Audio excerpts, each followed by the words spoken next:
Mr. Hughes, according to your complaint, the defendant borrowed your car, wrecked it, abandoned it, and the damage, including the towing fees and storage fees, of $4,540. So why don't you tell me about that evening? Yes, well, I let the defendant use my car to run into town. 2:30 or so at night, and early in the morning he hadn't returned. I was notified by the hospital security that my car was in an accident and I needed to contact the highway patrolman. Had you ever lent him your car before? I loaned him my car once before. Tried to make contact with him. I didn't get in contact with him until about 10:30ish that night.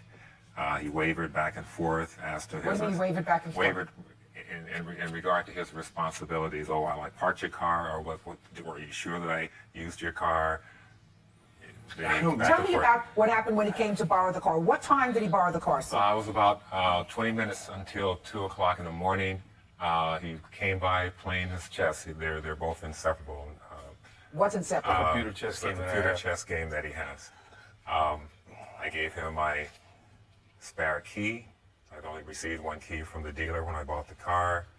I assumed that he would return within the next 45 minutes. What did he want the car for at that hour? He's going to make a beer run. What's a beer run? A beer run. Last call for alcohol. Last call for alcohol. Yes. So he was going to buy alcohol and you let him use your car. Yeah. Smart. We'd been drinking already all that night. Okay, I remember seeing him that night at 1:30. Were you drunk that night? Yes. I don't have a history of drinking and driving. I have no DUIs, no problems with drinking, nothing like that. No history of blacking out. Do you remember where you were that night? Yes, upstairs from my room with my neighbor. Me and him were drinking at 12:30. I think you have a hard time remembering many things about that particular night. That night, okay. You mentioned that your daughter also... When I walked in this friend's house and I saw him there, she goes, yeah, I saw you and James. Joe, tell me what a friend said. Listen to me. He got in touch with you 10 o'clock the next day. The next day, yeah. Okay, where was the car at this point, sir?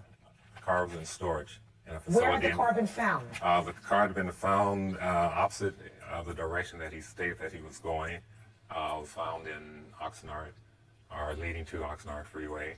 Had it been wrecked? And it had been wrecked. It ran into strawberry pylons. When he called you 10 o'clock the next day, what did you say to him? No, 10 o'clock the next day, I went to his apartment. And he says, where's the car? And I'm going, what do you mean, where's the car?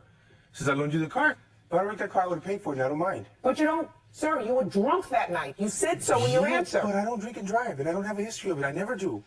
Never. He tells me that his daughter talked with him and spoke with him that night and swears up and down that she spoke with him. He doesn't remember. At 3 o'clock I talked to my daughter about 10 days after that. She said I called her about 3 o'clock in the morning that night, that same night, saying that I was going to pick her up the next day.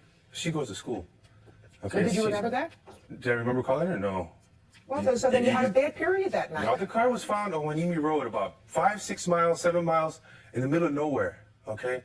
To drive the car, wreck it, and then to walk home on the darkest, one of the most dangerous roads in Ventura County, and not remember any of it. Is there anything on that road that would be sort of on the way to something else where the car was found? Was it on the way to a shopping center, to a bar, anything else? Oxnard Ave, no. So nobody in their right mind would be on that road at that hour?